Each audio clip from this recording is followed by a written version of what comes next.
तो बोली कि हमने इतनी ज़्यादा चाय क्यों पिया, अब घर आ, मैं आपसे पूछूंगी। हाँ, अवनी ने शायद ला दी थी सुबह उठ के नाल ही कि पापा ने इतने कप चाय पी है।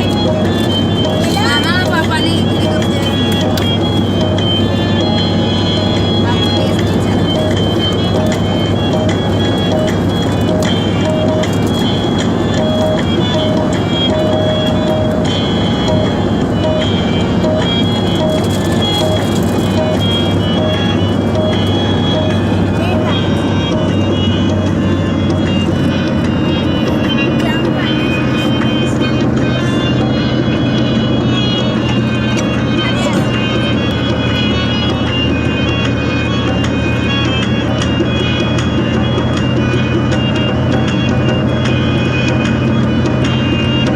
पापा बाकी की वीडियो बन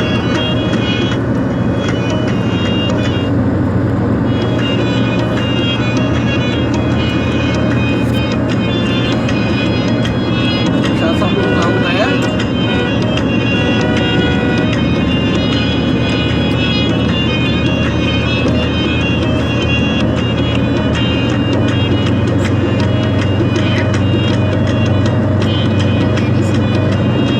किस मुतालिक? वो तो आपकी मामी तो घर गई हुई है, तुम्हारी बात नहीं। और नाम और उसकी वालदा का नाम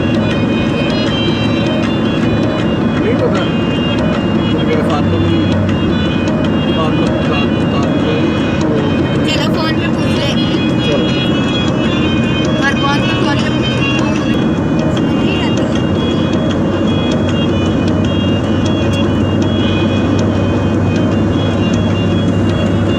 सड़क मुकम्मल है, बस साइडां ਦਾ ਜਿਹੜਾ ਨਾ ਪੰਪ ਸ਼ੰਪ ਤੇ ਹੋਟਲ ਹੋਟਲ ਜਿਹੜਾ ਉਹ ਕੀ ਕਹਿੰਦੇ ਨੇ